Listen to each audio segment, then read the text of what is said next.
This is the OTB Television Network, a service of Capital District Off-Track Betting.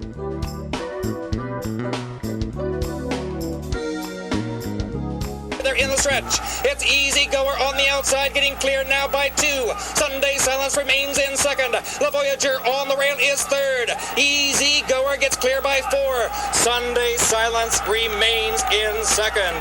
La Voyager, the horse from France, is third. It's New York's Easy Goer in front.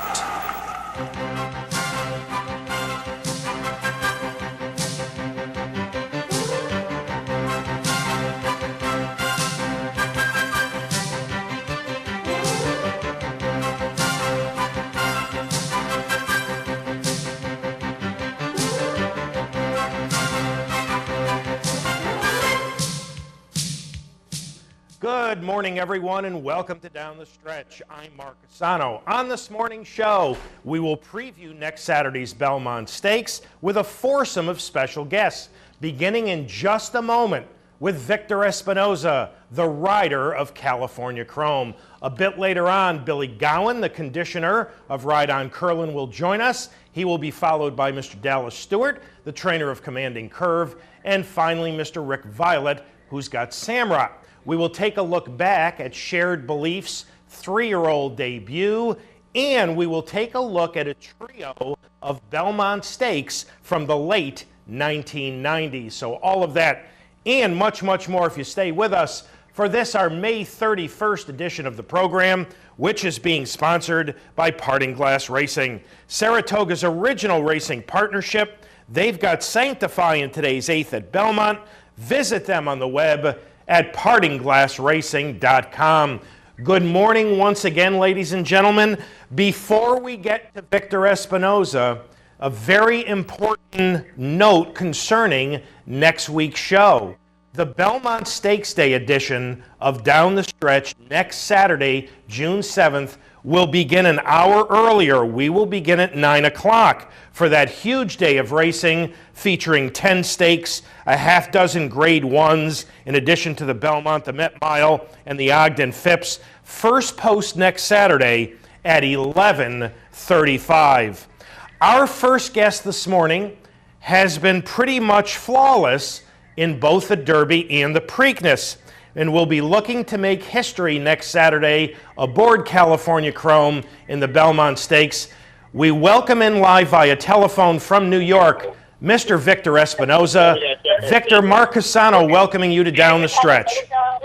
Hi, thank you guys, thank you. We've got an awful lot of background noise. I hope this is okay for you folks, because I'm having a great deal of trouble hearing Victor. Victor, you worked California Chrome this morning. Our audience is going to be taking a look at some video of him from earlier in the week, but tell us how he worked. Excellent. He worked really good. The way I expect him. He worked half a mile in 47. I went 12, and then I picked it up a little bit in the end. He got about 59. So he's ready to go. Victor, how did he feel this morning compared to when you worked him prior to the Kentucky Derby or even earlier races prior to the Santa Anita Derby? Is he showing any signs of fatigue? He's ready to go. The way he works today, I'm really happy that he's just ready to go. I mean, I can't even be happy the way he went this morning. It seems like he got a little bit. I don't see him since the Preakness, but it seems like he got a little bit more weight after I saw him last time in the Preakness. He's actually possibly put on weight, which is quite amazing. Right? Yeah, I never thought about that. I expected a little bit narrow, but I was really happy when I see him. He looks like he got a little bit stronger. And Victor, half mile and 47 and change with a good solid gallop out. Obviously handled the track quite well. Yeah, very good. I'm really happy that he handled it well. I let it go foul a little bit because I thought he needs to get a little bit early in his lawn for the mile and a half, which is it was awesome. I can't even be happy more happy the way he went today. Well, I mentioned during the intro that you and California Chrome have basically been flawless thus far. We are going to take a look at a piece of the Kentucky Derby as we pick it up for our audience. California Chrome, number 5, third on the outside. Victor, talk about your trip and your victory in the Kentucky Derby. Awesome trip. I have the best trip ever, and it's just amazing how he got it done in the Kentucky Derby, and it's just an awesome feeling when you crossing the line right there. You win the Kentucky Derby. Like for me, I never thought I would want to win the Kentucky Derby again. Edgar, he broke perfectly this day. That had to be one of the keys to victory in Louisville. Oh yeah, definitely. I mean, when it's 20 horses still, I don't want to miss the break. And that time, if anything they miss a break, then a lot of traffic. And have the number 5 is not that easy because you're really close to the rail, So I want to just move out of there as quick as possible and got it the best position I can put him on so he can run his race. Victor, he rates so kindly. And with his natural, rateable speed, I mean, it appears you can place him anywhere you want in a race. Tell us what that means to you. A lot. It gives me more confidence to go into the race because, I have the different tools I can use it and done the race if I need to. And it's always really an extra confidence when I have a horse like California Chrome. I can put him wherever I want, inside, outside, and anything. So if something goes wrong, I still can have my options. So it's really an amazing thing to have a horse like California Chrome. So you don't have to worry about how who's going to respond. A lot of horses, they only have one way to go. Like Warhammer, he was one way, front runner, and that was it. And it's very difficult. But with California Chrome, it's much easier to do my job. Victor, it appeared you had something left in the tank at the end of the Derby. Was that the case? Yes. I never really empty the tank all these races, so I am planning to do it Saturday. Well, let's now take a look at a piece of the Preakness, and again, as we pick it up for our audience, California Chrome, number 3. Again, he will be third on the outside, and Victor, once again, a very, very good trip. Well, it looks easy and it looks good after the race. But before then, when I'm done the race, oh my gosh, too many things going on, and there. But it worked out well, and then I always trying to put him California Chrome and so he can run his race in the best position. Now, you had to move a bit earlier than you probably would have liked here when social inclusion came to you. Talk to our audience about that. Yeah, well, there was, I guess he was pretty much, attacked me really early in the half mile that I don't want to move. There's still a long way to go, but that was not by choice, and I don't want to keep my position away. I want to just keep it as long as I can at that point, but I don't want to use it too much because it's too early. So very slowly, I had to just keep it in there and next to the other horse. So I probably keep it in front of the other horse, like maybe one neck, and I don't want him to go closer there, one neck and behind me. But it was not really that easy for me, but we got it done. Now, the winning margin in the Preakness was almost exactly the same as the Derby, but Victor, was it a tougher race for him? Well, it was because the big move that I made from the half mile to the wire, it was not that easy. And to be able to, California Chrome to be able to, win and that race, I was really impressed. I think it was one of the best races he ever ran in the Preakness. Victor, your thoughts on the mile and a half of the Belmont next Saturday? I don't have much right now because I really don't know who's going to run in there and what pose that I'm going to have. And when I see how many horses are going in the race and what pose that I have, then I will decide exactly how I can think about how it's gonna go on. Belmont Park is massive. It's unlike any other racetrack in the country. Riders say experience there is very, very important. Victor, your thoughts on that, and how much will you ride at Belmont in the week leading up to next Saturday's Belmont Stakes? I will ride quite a few. I think it all depends on the races that they go, but I have, so far, I think 4. I ride 1 today, 1 tomorrow, and 4 Thursday, and some Friday and Saturday. I mean, the tracks, I ride it. Every track is different. And, I've been riding for a long time in a lot of different tracks, all over the United States and also overseas, too. The distance is the same. 1.5 miles is the same, no matter what track you go. Even a small or big like Belmont, you still have to run the same distance. So, I'm just ready for it. Victor, I read an interview with your agent, Brian Beach, who said you pointed out California Chrome to him last summer at Del Mar, long before you even got on the horse. Tell us about that. What did you see in California Chrome? A lot of talent. That's what I see. A lot of talent. Really smart horse.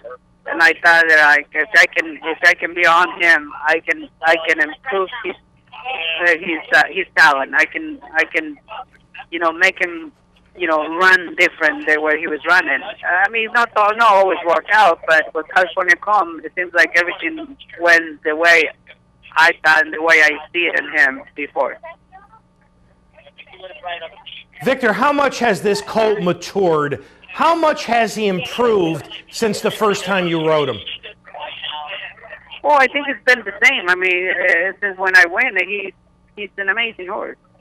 He win by 10 lengths, 7 lengths, and just every time he blew the field away. I think the closest, win he has is the Preakness.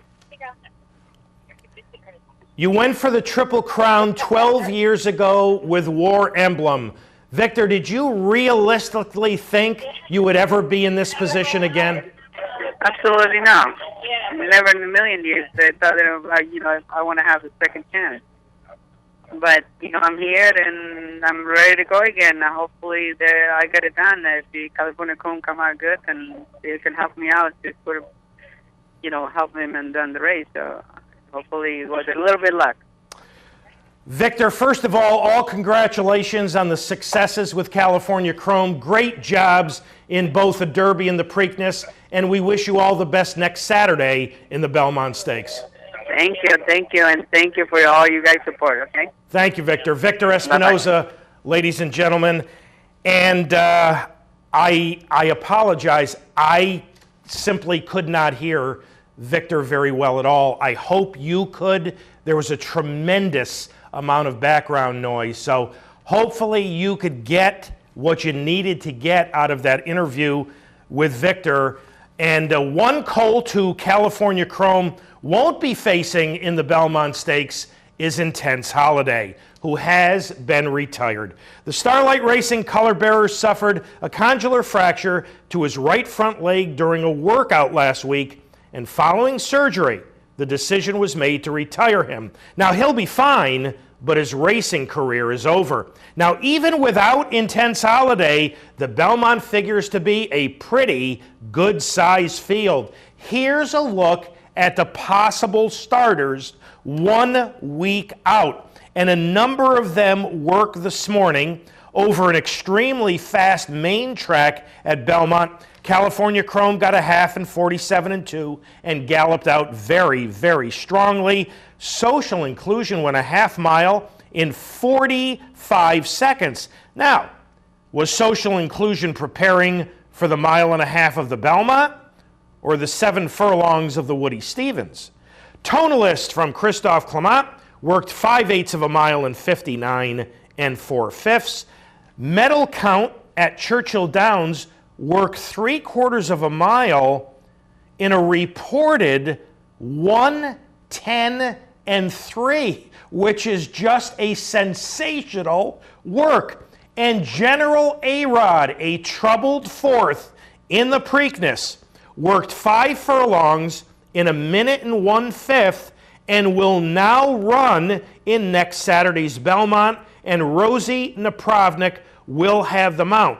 So we've still got a question mark on social inclusion. There's a question mark on Kid Cruz, who ran very poorly in the Preakness and didn't work particularly well earlier in the week. So there's a couple of question marks which remain over the last week, but it still looks like it will be a pretty good size field. And trainer Todd Pletcher is expected to have at least one Belmont starter. And just recently, he became the all-time leading money-winning trainer in history. Pletcher passed his old boss Wayne Lucas by winning last Monday's Poker Stakes. Pletcher has now won approximately $269 million in purses during his remarkably successful career. Joe Aitchison, one of the finest steeplechase riders in the history of the sport, has died recently at the age of 85. Aitchison was elected to Racing's Hall of Fame back in 1978. Last Monday, Memorial Day, no Metropolitan Handicap, but we did have the return of Shared Belief, last year's 2-year-old champion male. He was making his first start since a dominant 5 3/4 length victory in last year's Hollywood Futurity. He is going to be number 4 in here. He was facing his elders for the very first time in this 6 furlong non-conditioned allowance race at Golden Gate Fields in Northern California. For the call, here's Michael Rona. All set. Racing. Shared Belief begins beautifully with Moonshine Bay and Our West Coast Ghost, Valiant Flame, then Zena Zenna. Shared Belief wants to be a part of it early. He has the lead at the 5/8 pole. It's Shared Belief from Our West Coast Ghost by 3/4 of a length. Moonshine Bay sitting back on the inside third, 2 lengths behind his stablemate. Then Valiant Flame and Zena Zenna. And they passed the half-mile pole covered by 4 lengths. Shared Belief is the leader. 3/4 of a length to Our West Coast Ghost and a length to Moonshine Bay. Valiant Flame a neck back on the outside with Zena Zenna trailing. And it's a farcically slow pace for a race of this distance and for this quality group of horses. 5/16 to go. And Shared Belief now pressed by Our West Coast Ghost, who looms within a head. 2 lengths to Valiant Flame. Moonshine Bay conservatively ridden this afternoon. 3/16 to go. Shared Belief shakes clear of Our West Coast Ghost, leads by 2 lengths. He's under a hard hold. Next is Moonshine Bay from Valiant Flame, but Bays looks like a mother with a newborn baby on Shared Belief. After being sidelined for about 3 months with foot issues, Shared Belief looked awfully good in his return as he wired 4 overmatched rivals by 4 1/4 lengths for Jerry Hollendorfer and Russell Bays. When nobody else wanted the early lead, Bays took control, got a soft opening quarter in 23.32, and after repelling brief pressure from Our West Coast Ghost, Shared Belief did something which is very, very unusual in sprint races. He ran his final quarter in exactly the same time as the opening quarter, 23.32, to finish in 109.78. Now 4 for 4 during his career. The waters will be getting quite a bit deeper fairly soon for Shared Belief, but it was great to see him back. And we are up to our first break on this May 31st edition of the program. Thank you so much for having joined us. When we return, Mr. Billy Gowan will join us as we go to the break, the 1997 Belmont Stakes. Silver Charm, bidding to sweep the Triple Crown, was the even money favorite versus, among others, 2 very, very good rivals in Touch Gold and Freehouse. So we will take a look at the 97 Belmont to the break. Back with Billy Gowan right after these messages.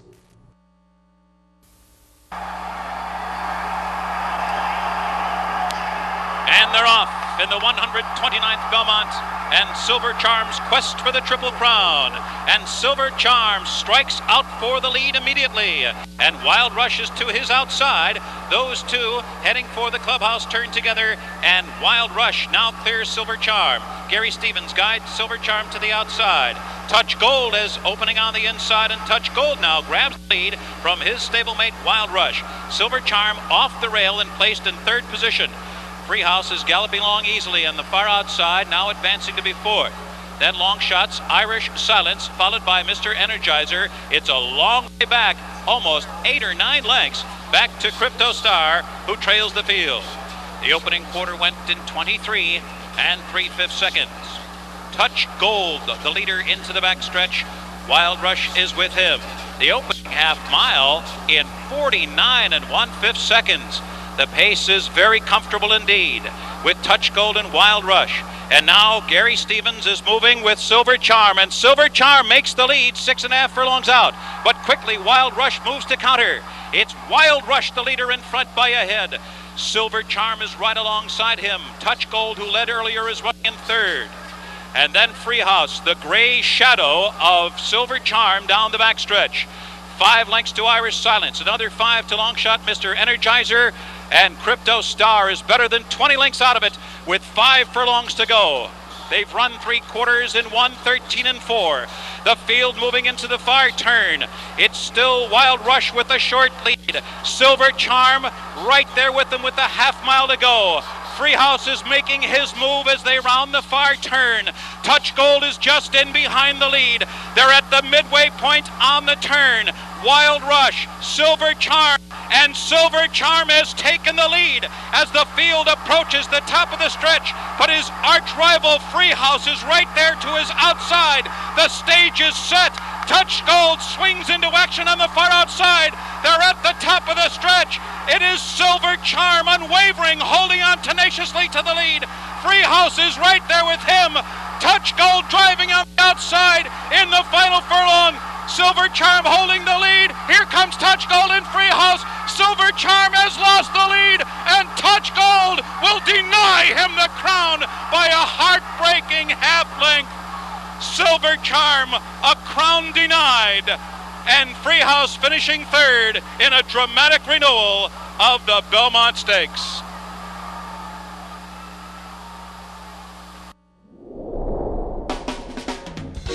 This is the OTB Television Network, a service of Capital District Off-Track Betting.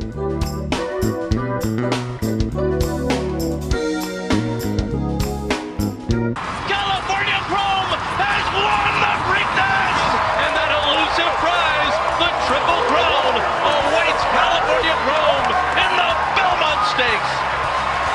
The dream continues. The Triple Crown dream is still alive. And the best place to be when it happens is the Clubhouse Racebook, 711 Central Avenue, Albany. You can also be part of the action by visiting one of our Easy Bet or branch locations, or bet online at capitalotbbet.com.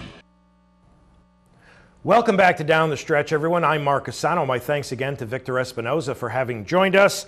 And Touch Gold for David Hoffman's under a cagey ride from Chris McCarron by 3/4 over Silver Charm and Freehouse to capture the 1997 Belmont. Our next guest this morning is going to try to spoil the Triple Crown bid of California Chrome next Saturday with Ride On Curlin, who I personally think ran the race of his career in the Preakness and last. We welcome in live via telephone from New York, Mr. Billy Gowan. Billy, Mark Asano welcoming you back to Down the Stretch. Thanks for having me, Mark. Always nice to have you, Billy. Let's go back and take a look at the Preakness. For our audience, Ride On Curlin, number 10 from the extreme outside post. Billy, talk about this outstanding second place finish. Well, if you notice, when they kick the gates, he's not standing perfectly still. He's kind of moving around a little bit, so we schooled on him a little bit this week, hoping that he'll stand up square in the gate. I think that cost me just a little bit leaving the gate, and then he had to steady off that filly from Burrell takes him out. But you know, when he called on him, he came running hard. He had to steady a little bit off of the horse that was third when he was tiring in the stretch. So hopefully I can get me a good post position in the Belmont, and hopefully we can turn the tables on him. What would you like to get post-wise? What would be an ideal post position for him in your mind? Oh, I think anywhere, 2, 3, 4, something like that. Just somewhere close. We had the 19 in the Derby. We had the 10 out of 10 in the Preakness. I just like to draw a little bit inside. I'd like to be right by Chrome if they'd let me. Billy, we talked about this in the last interview we did. In the last couple of races, the riders have been able to get him off the pace when he was second in the Arkansas Derby. Now he had some trouble in the Kentucky Derby, but Joel Rosario got him off the pace. Here he's commencing that very solid outside run around the far turn. In earlier races in Arkansas, riders seem to have trouble getting him off the pace. How much of a difference has that made? Well, he's not a hard horse to ride at all. The horse has got speed. You can pretty much put him anywhere you want to. When those riders had him up on the lead in Arkansas, I didn't really want him there. That was their choice, and, I didn't ride him back. But, he's not that difficult to ride. I think if you could just have a stalking trip with him, I think that would be his best run. Because he does have speed, but he doesn't have to be eyeball to eyeball, from gate to wire either. My ideal race would have him laying about 3 or 4 lengths off the pace, and just a stalking and have something to run at. Billy, during any point of that final quarter mile in the Preakness, did you think you were going to get California Chrome? About the 8th pole, I said, well, I thought I might have a shot, but California Chrome, he just didn't quit, and my horse didn't quit either, but neither did Chrome. But yeah, at one point I said, because he was charging hard at him, and I said, well, we may get him, but he still ran a super race. But that Chrome's a nice horse, and he's hard to get by. What did your rider Joel Rosario say to you after the Preakness? He just told me, that he just ran hard the whole race, and he really liked him, and but I understand, he rides a lot for Belmont, and he had to ride that horse, which was okay. I think we did okay when we were picking up Velasquez. I don't think that we didn't step down any by any means, and so I'm tickled to have Johnny V on my horse. The Preakness was his second race, of course, in 2 weeks, and his third race in a 5-week period. So, Billy, how did he come out of the Preakness? How is Ride On Curlin doing? He's doing excellent. He came out of the Preakness just like the Derby. Just didn't miss an oat. Just tougher than hell on his hind legs. Just full of energy. So he's the same way here. He's just a tough horse to be around. He galloped this morning. Tell us how he went, and his final workout is scheduled for tomorrow. Tell us what you're looking to get out of it. Well, he galloped this morning. We just went an easy mile and told the gallop boy don't go too fast because we are working tomorrow. And then going to work him tomorrow. Probably work him 7/8, but we'll work him slow. He doesn't need much. Just mainly get him around the track, get a little air in him. But I hope he goes like the first quarter, about 26. I just want him just to crawl away from there and then just finish up, the final quarter. So we're not looking for anything real fast. Just get him around there one time, and it's be about all he needs. You touched upon this briefly earlier, but, Billy, for such a nice horse, Johnny Velasquez is going to be his 5th rider in the last 5 races. What the heck is going on?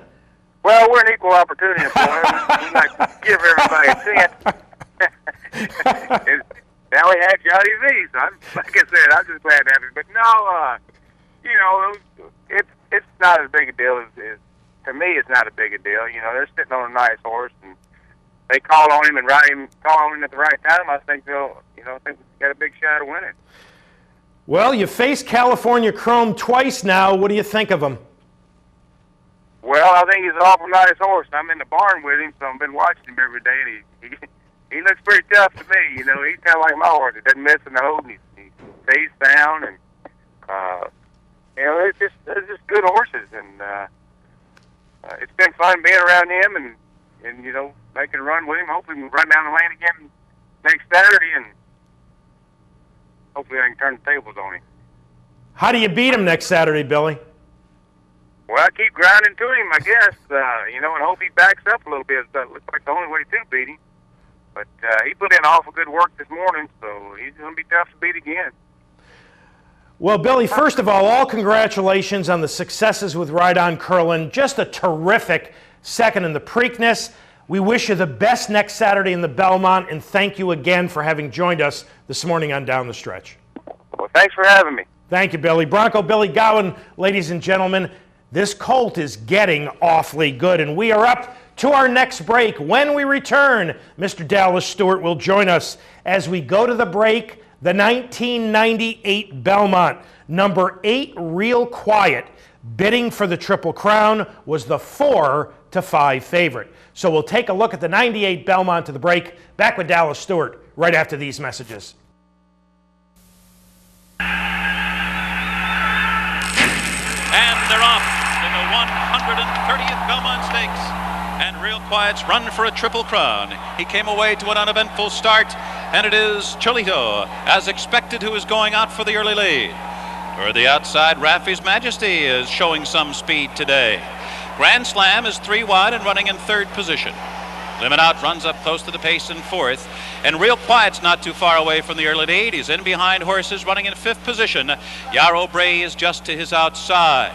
Thomas Joe is running in 7th. Basic Trainee is a Parade Ground 9th. And Victory Gallop is 10th on the outside.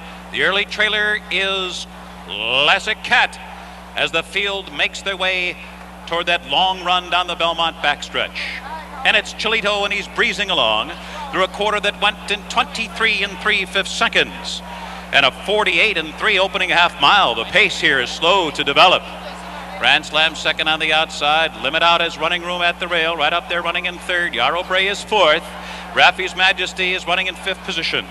Kent DeSormo has guided the Derby winner and the Preakness winner Real Quiet to the outside for a clear shot at the lead as they continue midway down the backstretch. And he's moving early with 6 furlongs to go. Then farther back in the field, it's Thomas Joe Parade Ground. Victory Gallop is 10 lengths from the lead as Real Quiet now makes a powerful run to the lead with 5 furlongs to go. 3 quarters in 1, 13 2. And the field moving into the far turn. It is still Cholito in front. Grand Slam trying to get by him. Real Quiet is in perfect striking position. He is 3rd with 3.5 furlongs to run. A break of 5 lengths. Raffy's Majesty is full out. He's running in 4th. Thomas Joe moves to 5th. 3 furlongs from the wire. Real Quiet is making a bid for the lead. Cholito toward the inside. Grand Slam is in between those two. 5 lengths to Thomas Joe. Raffy's Majesty toward the inside. Victory Gallop is 6 lengths from the lead, but he's gathering momentum. And as they arrive at the top of the stretch, Real Quiet is taking the lead. He's coming to the 8th pole. 20 years in the waiting. 1 furlong to go. But here comes his rival, Victory Gallop, as they come to the final 60. Kent DeSormo imploring Real Quiet to hold on.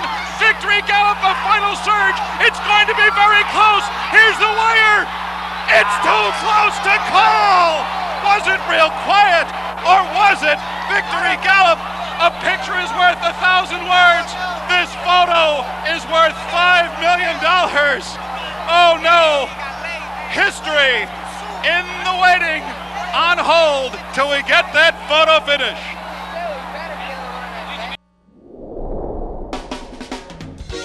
This is the OTB Television Network, a service of Capital District Off-Track Betting.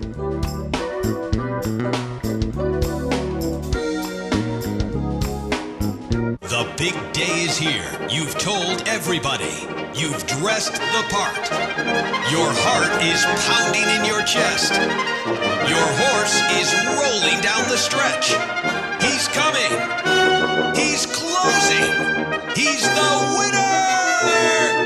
You're a winner with Parting Glass Racing. PartingGlassRacing.com. PartingGlassRacing.wow. Welcome back to Down the Stretch, everyone. I'm Mark Asano. My thanks once again to Billy Gowan for having joined us. The 98 Belmont, and what I can make a very strong case for, considering what was on the line that day, that could have been the worst beat in the history of thoroughbred racing, as Victory Gallop nailed Real Quiet in the last jump to prevent him from being a Triple Crown winner and getting a $5 million bonus.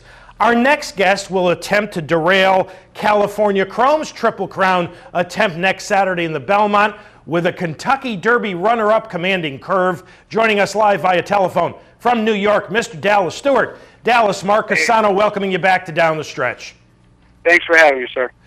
Dallas, I want to take you and the audience back to the Derby. Commanding Curve, number 17. As we pick it up, he'll be next to last between horses at the top of the screen.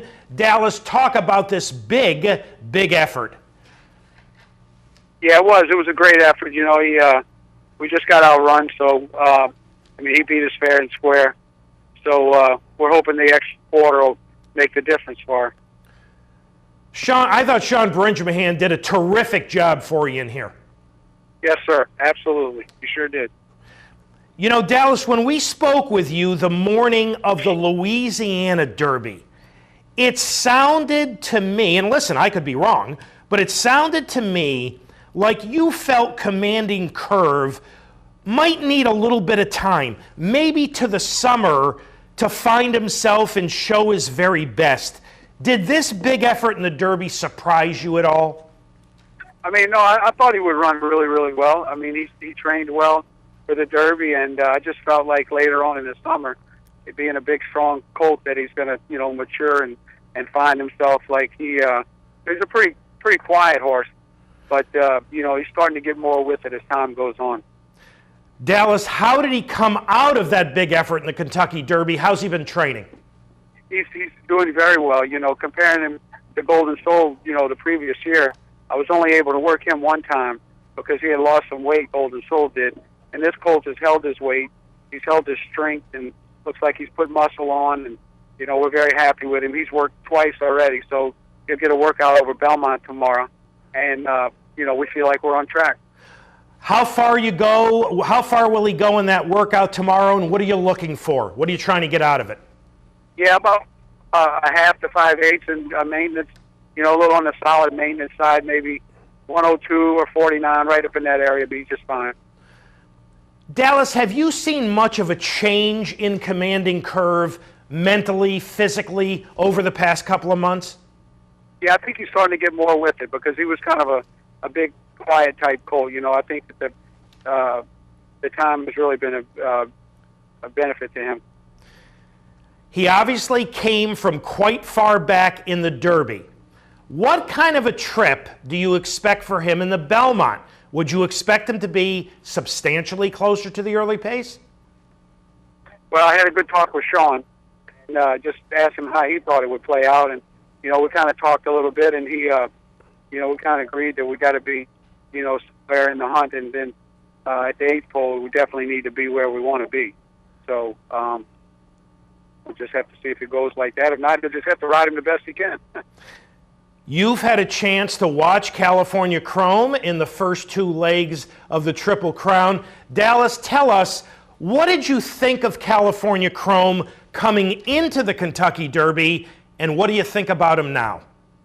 That he was coming into the race, I thought he was beatable. You just didn't know he was winning so easy that, maybe a mile and a quarter might be a little further than he wanted to go. His pedigree, doesn't say that he wants to really go that far, I guess. That's what the experts were saying. And, hey, he proved us all wrong. He's won the Derby and the Preakness, and he's training very well. He had a good work here today. He's going to be tough, so it's going to be an exciting race. What about 12 furlongs for Commanding Curve? How do you think he'll handle it? I think he'll be fine. I really do. On that terrific Belmont Stakes undercard, you're going to be sending out Unbridled Forever in the Acorn. How's she doing? How'd she come out of the Kentucky Oaks? Very good. She's training great. She works good all the time. She's put on weight and muscle. We've been steadily working her after that race, and she's going to breeze a little bit in the morning here, and we're looking forward for a good race. It's going to be a tough race, but I think she'll be up to the task. I think a mile will suit her good. Any significant difference with her up to this point around 1 turn versus 2 turns? But no, she broke her maiden going 1 mile at Churchill. So I feel okay about that, and yeah, I think she'll be fine. I really do. Well, Dallas, first of all, congratulations on that outstanding second in the Derby with Commanding Curve, and all the best next Saturday with both he and Unbridled Forever. Thank you. It should be an exciting race. I hope we get a big crowd. Thank you, Dallas. Dallas Stewart, ladies and gentlemen. It's going to be interesting because, and this is just a personal feeling, I never like deep closers going 1.5 miles. I never have. A lot of people feel as though the longer distance you go, the better chance for deep closers. I don't like that. So, will Commanding Curve, who was a deep closer and ran beautifully in the Kentucky Derby, will he try that same strategy, or as Dallas said in his chat with Sean Bridgmahan, will they try to get him into the race earlier? And then the big question is, will a horse still have that punch if you ask him for a bit more earlier in the race? Commanding Curve is going to be fascinating next Saturday in the Belmont Stakes. And we are up to our final break. When we return, Mr. Rick Violette. As we go to the break, the 1999 Belmont Stakes marked the 3rd year in a row there was a Triple Crown on the line. Charismatic, who will be number 4 in here, was the 8-5 betting favorite. So we will take a look at the 99 Belmont to the break. Back with Rick Violette right after these messages. We're ready for the start.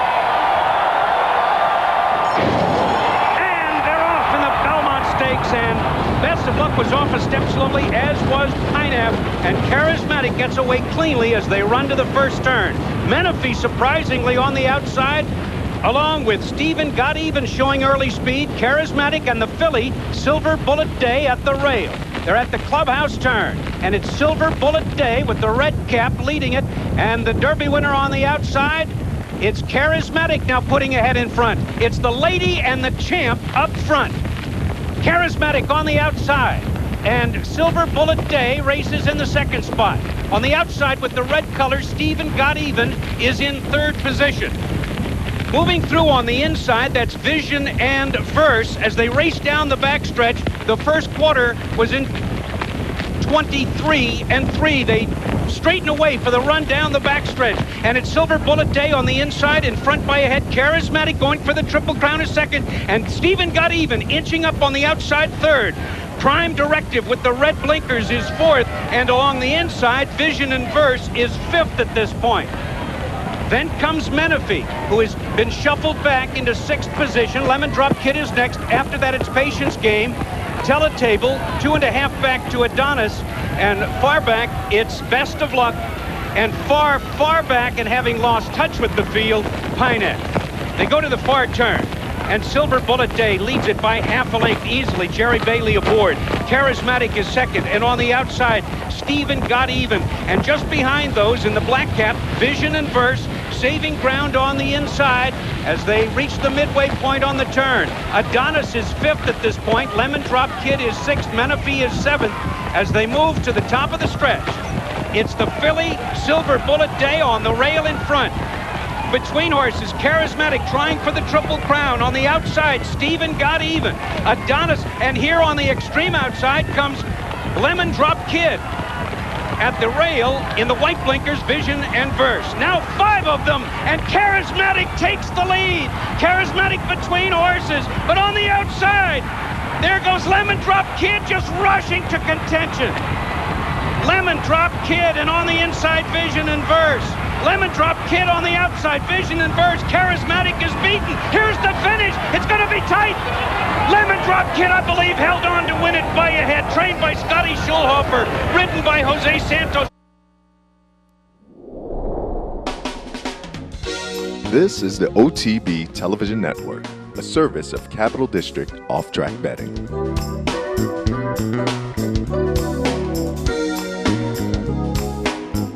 Missed one of our TV shows? No worries. Now you can catch all your favorite programs online. Simply log on to CapitalOTB.com and click on the YouTube link at the bottom of the homepage. And look for our new podcast coming soon. CapitalOTB.com. Log on today.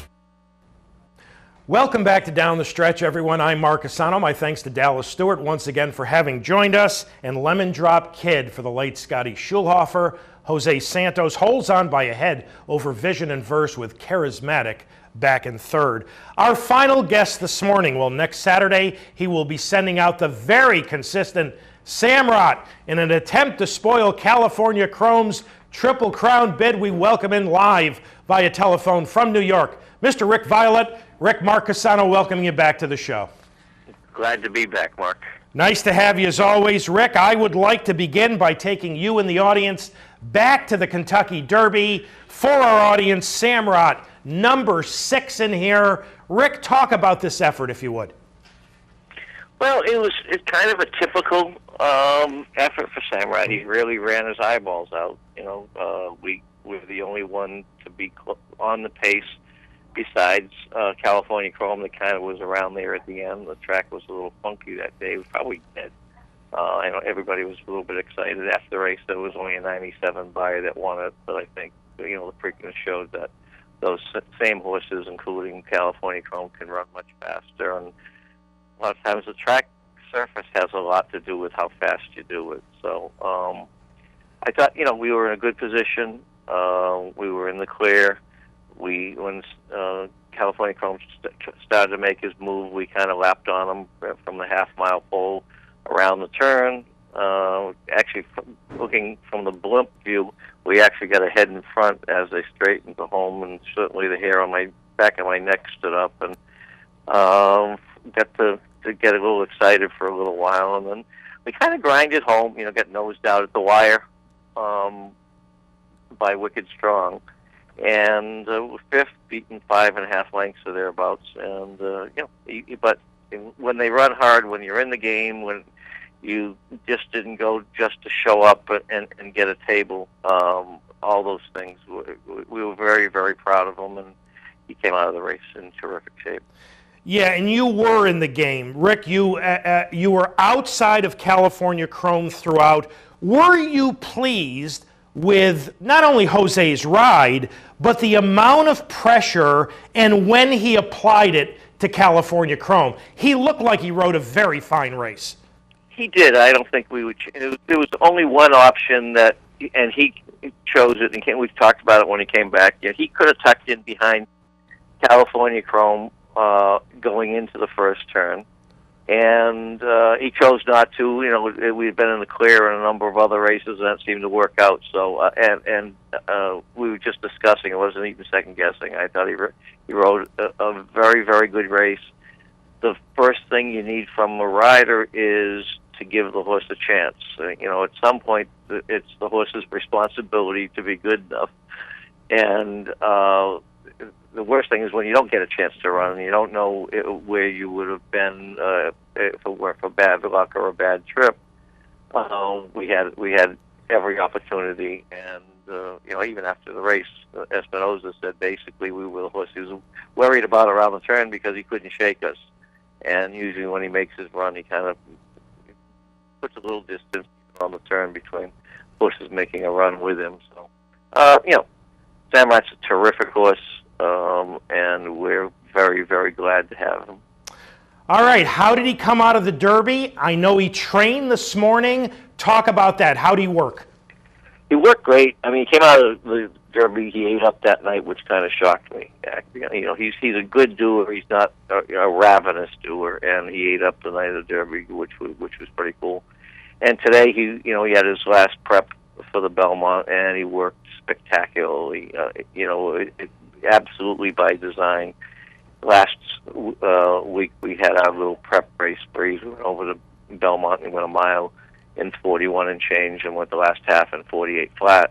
And today I went another mile with him, but it was more just to do it, to get 2 turns, get a nice rhythm, and quicken a little bit at the end. He went the last quarter, and I got him in 23 and 4. I think Mike Walsh got him in 24. And it was a mile and 47, which doesn't sound all that flattering, but the way he did it, the way he cooled out, the way he finished, I wouldn't have changed the stride if I could. So we're really, really happy with the way we're coming into the Belmont. And he's had a lot of miles under him since the beginning of the year, hasn't he, Rick? He does, and he likes it. He runs well off of it. I just didn't think it was time to tinker with his preparations, which has, set him up to win a few races here. And especially when we're going to go a mile and a half, and probably might be the only time in his life he does that. So we just tinkered with kind of interior fractions a little bit, went off a little slower and let him finish. But other than that, I saw no reason to really change and back up and go a half a mile quicker. I don't think that does anything for Samraat. It takes a lot of different methods and a lot of different horses out there, and it's not one size fits all. What works for Samraat doesn't have to work for anybody else. Rick, in the numerous times we've had you on the program discussing Samraat, I get the feeling and I get the sense of admiration you feel for him in your voice. I mean, he is a really honest, hard-trying horse, isn't he? He really is. And to be honest with you, most horses are. Give him the opportunity, get him feeling well, put him in the right spot. They usually try very hard, but he's exceptional. He'll get every ounce of talent out of him, and he can sustain. We talk about looking a horse in the eye, and some horses melt and others thrive on it, and he certainly is one of the ones that thrives on it, and would love to look any horse in the eye, because he thinks he's a little bit like King Kong here. He'll take on all comers. Well, you have seen California Chrome sweep the first two legs of the Triple Crown. I guess you've seen him train in New York since he arrived. What are your thoughts on him? He's a really nice horse. I mean, it's a spectacular story with meager bloodlines and the $8,000 purchase price, and there's no question that racing can be the great equalizer from top to bottom, and anybody has a shot at kind of grabbing the brass ring when he gets to get into racing.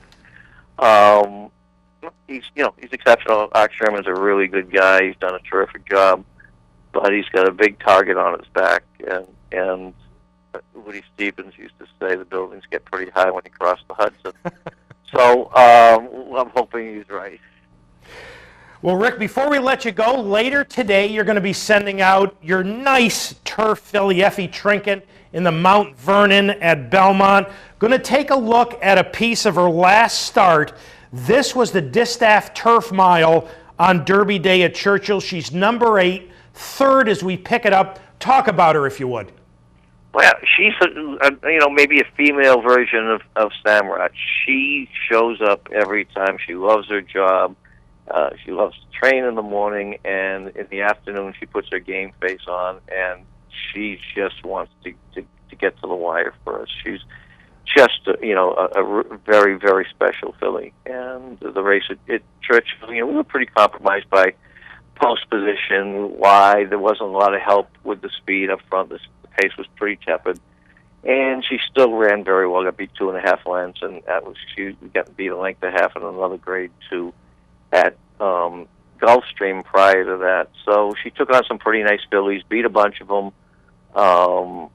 hoping today she deserves to win a race, and Patsy Simons is a good friend and a terrific owner. She deserves to put a little money in her pocketbook, and hope that works out today. And then if we want to go big game hunting after that, we'll get another graded race. And Effie certainly deserves to win a graded race. She's a very, very nice filly.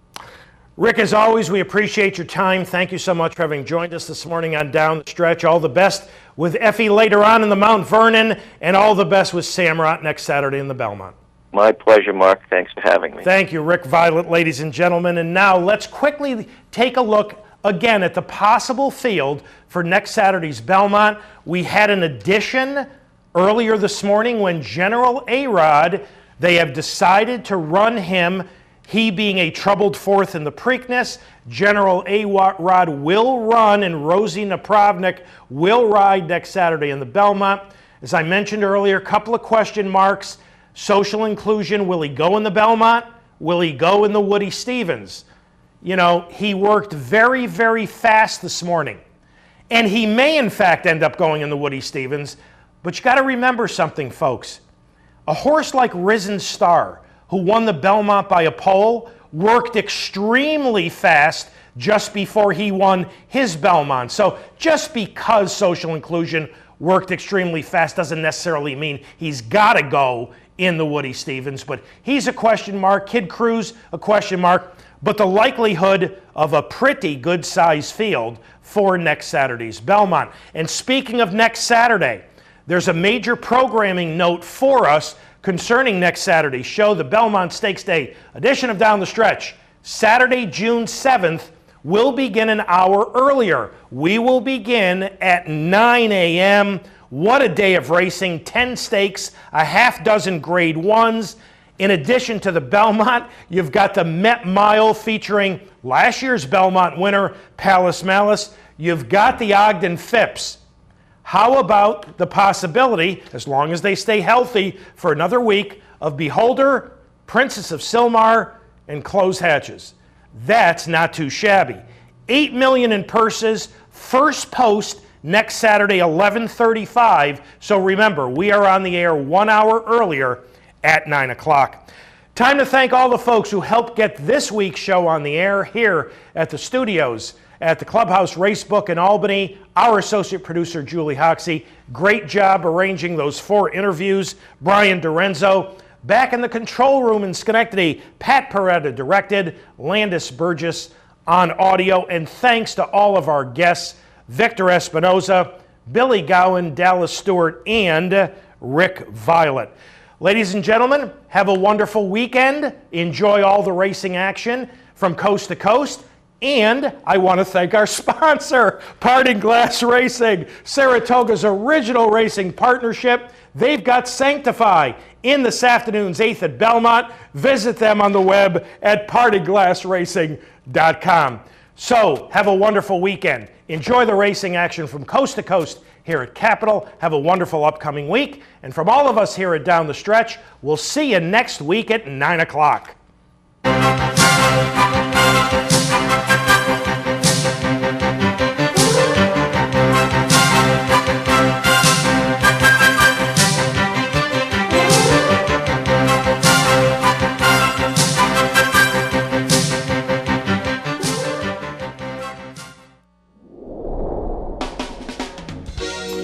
You're watching OTB TV, a service of Capital Off-Track Betting.